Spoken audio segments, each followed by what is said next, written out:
Planned obsolescence is a term that has been thrown at Nvidia for a very, very long time.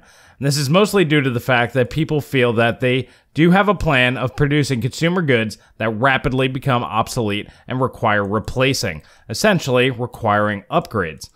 And a lot of this has to do with the fact that they achieve frequent changes in design, or in the terms of graphics cards, in architecture. Now, Nvidia is not a stupid company, and people have tested this many, many times. Many different people went through and tested these graphics cards to see if there was any truth to this, and at this point in time, nothing has come up. As I said, Nvidia is not a stupid company, and they're not going to nerf their graphics cards just right out in the open. In fact, the way that they have achieved this is actually extremely subtle to the point where nobody really talks about it. Now, what really got me thinking about this was when I was doing some homework for this video right here, where I basically gave you guys my thoughts on if you were trying to build a computer today and you wanted it to last through the PS5 and Xbox 2 generation, what parts I believe should be able to get you there. And I was hitting certain roadblocks from both AMD and Nvidia, but it's certainly more prevalent in Nvidia. And that roadblock is VRAM. VRAM is something that nobody really talks about. It'll come up very quickly, but because nobody really thinks that far down the road, people only look at performance today, they don't realize that that is actually a very, very smart way for Nvidia to make sure that graphics cards need to be replaced in the not too distant future. For example, not that long ago, Nvidia used to allow AIBs to actually increase the VRAM on their video cards. For example, here's the tech specs for the GeForce GTX 580. As you can see here, the standard memory configuration is 1.5 gigabytes of VRAM. However, as I just mentioned, AIBs were allowed to up the RAM if they wanted to. If they wanted to spend more money on more memory, they could do so, and then obviously charge more money for these cards. There was the GeForce GTX 680, 2GB was the standard model, and then 4GB was optionals from AIBs. Now this went on for a little while, up until the GTX 700 series. Now, Nvidia did allow the GTX 780 to have a 6GB variant made, and there were very few of these. However, they would not allow the 780 Ti this same treatment. There are articles of people expecting a GeForce GTX 780 Ti 6GB model, and this never came to fruition because of one reason. The memory size was now being used to segment the market. And the main reason why we never saw a 780 Ti 6GB is it was basically going to be the exact same thing as the Titan Black, which cost significantly more money, and Nvidia did not want to cut into the sales of that graphics card. Fast forward a little bit until today, and ever since then, Nvidia did not allow AIBs to increase memory on their graphics cards. We saw no GTX 980 8GB, there was only the 4GB model. The GTX 1080 only came in the 8GB variant, and the RTX 2080 is only available in an 8GB variant. And this is filtered all the way on down. In fact, at this point in time, Nvidia only allows 6GB of VRAM on all of their GPUs under $400, or technically under $500. So we have 6GB on the RTX 2060, 6GB on the 1660 Ti, 6 or 3GB on the upcoming GTX 1660, and purportedly, and making sense, we have 4GB coming in on the GTX 1650. Now you might be asking yourself, why is that such a big deal? Well, in this video right here, I actually was testing out a 2GB RX 460, and in Doom, the GPU just could not handle it because it didn't have enough VRAM. Now, the system I was using only had 8GB of system memory, meaning that the system just didn't have enough resources to go ahead and pull it all back to system memory, and the graphics card didn't have enough RAM. And what we saw was a stuttery mess in performance. We'd get as high as 120 frames per second, and then it would drop all the way down to about 30, and this would go back and forth because it was VRAM starved.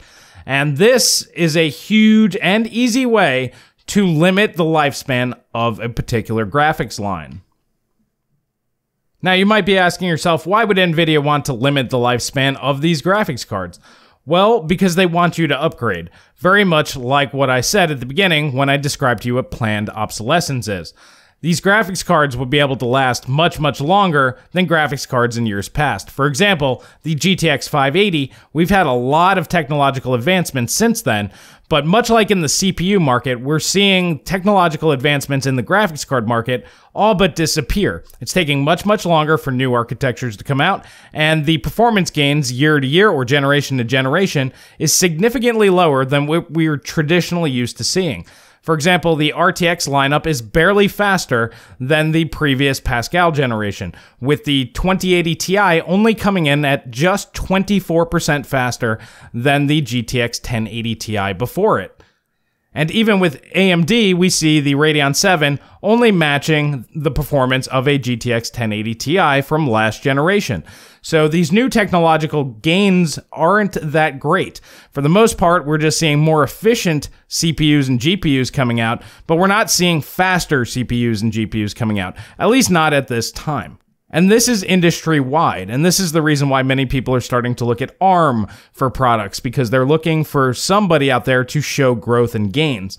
Now, I do feel that Intel has some pretty good stuff on the horizon as far as CPUs go here in the not-too-distant future, and of course, AMD has some very interesting things going on as well with Zen 2, but in the GPU side, we haven't really seen anything or heard anything that really indicates to us that we're going to see a generational leap in performance like we're used to seeing. The next architecture to come out will be Navi from AMD, and likely this will just be a power-efficient version of GPUs we already have. We're expecting basically Vega-level graphics cards just at significantly lower power consumption, which isn't a bad thing. That's really, really good and necessary for the market. But at the same time, as I just said, we've had that level of performance for years now, so this does nothing new to the market. So if graphics cards are not going to get that much more powerful as time goes on, they're going to get bigger, more expensive, generate more heat, and just overall far more difficult to produce, that means these graphics cards that we have out here today will technically last longer into the future. And the only way to ensure that people may need to upgrade in the near future is to limit that VRAM. This is one of the easiest ways for them to look like the good guy in the short term, however, forcing people to upgrade in the not too distant future. So this is a brilliant piece of marketing by Nvidia. Bringing it back to the more recent graphics card, something like the RTX 2060, if AIBs wanted to put on 12 gigabytes of VRAM and maybe charge about an extra $100 if they so choose, and perhaps there's customers out there that could use that extra VRAM, why wouldn't they allow them to do that if there wasn't some sort of plan behind it? They get to look like the good guys by lowering the amount of VRAM, which helps reduce cost, and this way they can say, hey, we're just trying to make it fit a certain budget. But in reality, if a partner wanted to go ahead and take that extra expense and put it on the card and sell it at a premium, why shouldn't they be able to do that? Like I said, it all comes down to the fact that this is clearly planned. Now, I'm harping on Nvidia here because they have more of the most recent generation of GPUs out, and we'll see what Navi brings here later this year.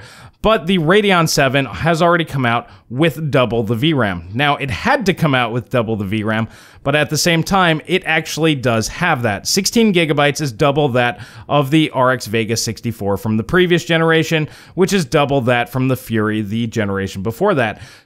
Now, until there's some magical breakthrough in graphics technology that we don't know about yet, this is just a really, really smart way for them to make sure that next year or the year after that, you will have to upgrade, even if you're happy with the performance and everything's going just fine, and perhaps it's not really worth it for you to upgrade. At some point, eventually, you're just not going to be able to run the settings that you want because you will become VRAM limited. This is one of the biggest gripes a lot of people had with the RTX 2060, but all of the reviewers out there said, no, it's fine, it's fine. And that's because reviewers cannot see past today. They don't try to see past today. They might put a little quip in there or say something like this might be an issue down the road, but they can't predict the future, so they don't try to, which isn't really on them to do that. However, you as an individual need to put your thinking cap on when you see these things and have to realize a $350 video card in 2019 with only 6 gigabytes of VRAM will become a liability in the not too distant future. Now, if you upgrade every generation or two, this really isn't a big deal. However, if you don't want to upgrade until you absolutely need to, you're actually going to be hindering yourself by doing this. Eventually, you will have to use low or medium quality settings simply because of the fact that you will become VRAM limited. For example, I'm showing you right here on Shadow of the Tomb Raider using my RX 580 8GB. I'm just dropping the quality. I'm doing nothing else. It's set to medium preset, and I'm just changing textures. And as you can see here, the performance doesn't change. You can raise textures to ultra, and you can go down to low. It doesn't change your frame rate. Textures have no effect on that at all. However, you can see that it does have a significant impact in VRAM utilization. So that is basically where you're going to need the VRAM, is for higher quality and better resolution textures. And this, to me, is the most important graphical setting that you have. You can notice textures almost immediately. The difference between high and medium on most of the post-processing effects are barely noticeable for most people. So even in the future, you may have to go down to medium settings like I am here, just for an example. But if you can keep those higher resolution textures, games look better. So that's the reason why I can see this being a problem. Not so much that Nvidia says, hey, you should use 6 GB here. It's just the fact that they don't allow more memory to be put on these cards anymore is a way for them to go ahead and make sure that these cards will become obsolete sooner than they probably would otherwise.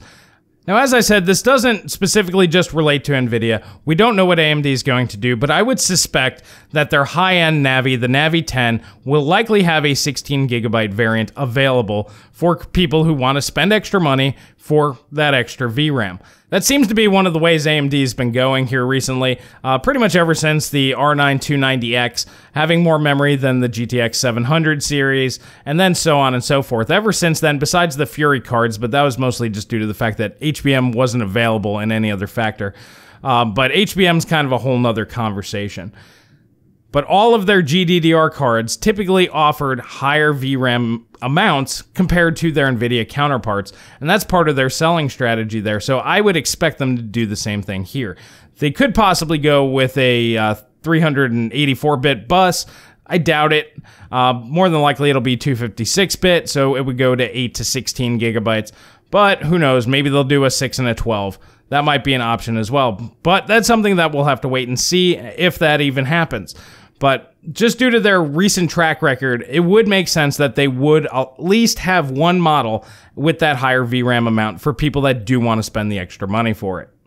Well, alrighty guys, that's just my thoughts. Like I said, when I was going through that future-proofing video, it seemed kind of odd to me that there really isn't any good options right now. If you were to buy a video card, a brand spanking new video card here today, they're all VRAM starved. I mean, even the 2080 Ti only has 11 gigabytes of VRAM.